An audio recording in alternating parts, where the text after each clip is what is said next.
Episode number 214.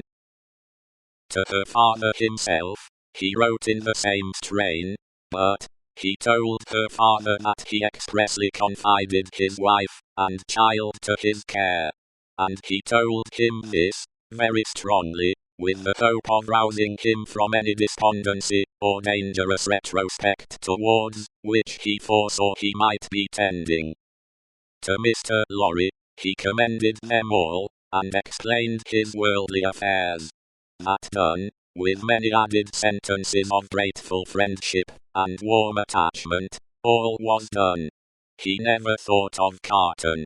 His mind was so full of the others, that he never once thought of him.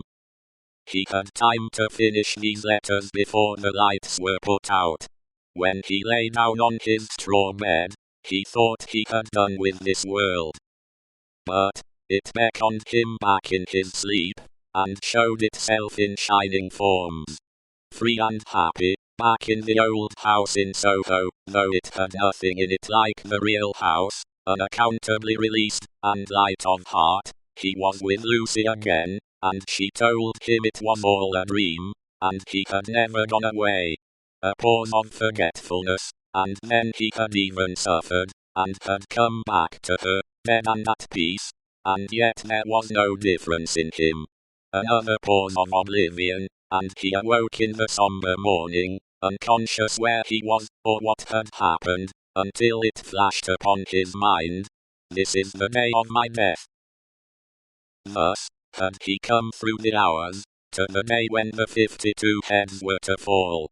And now, while he was composed, and hoped that he could meet the end with quiet heroism, a new action began in his waking thoughts, which was very difficult to master. He had never seen the instrument that was to terminate his life.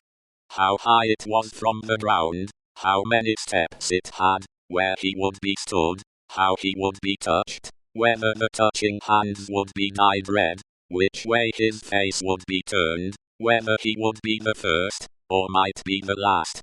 These and many similar questions, in no eyes directed by his will, obtruded themselves over and over again, countless times.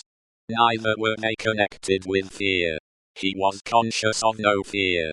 Rather, they originated in a strange besetting desire to know what to do when the time came.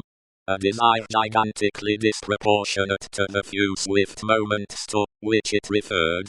A wondering that was more like the wondering of some other spirit within his, than his own. The hours went on as he walked to and fro, and the clocks struck the numbers he would never hear again. 9 gone forever, 10 gone forever, 11 gone forever, 12 coming on to pass away. After a hard contest with that eccentric action of thought, which had last perplexed him, he had got the better of it. He walked up and down, softly repeating their names to himself. The worst of the strife was over.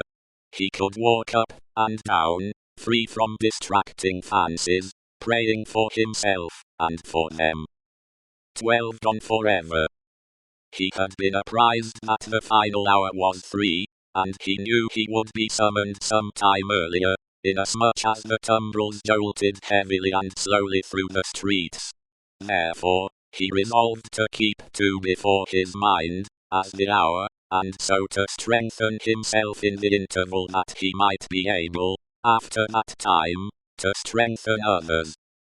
Walking regularly to and fro with his arms folded on his breast, a very different man from the prisoner, who had walked to and fro at La Force, he heard one struck away from him, without surprise. The hour had measured like most other hours. Devoutly thankful to heaven for his recovered self-possession, he thought, there is but another now, and turned to walk again.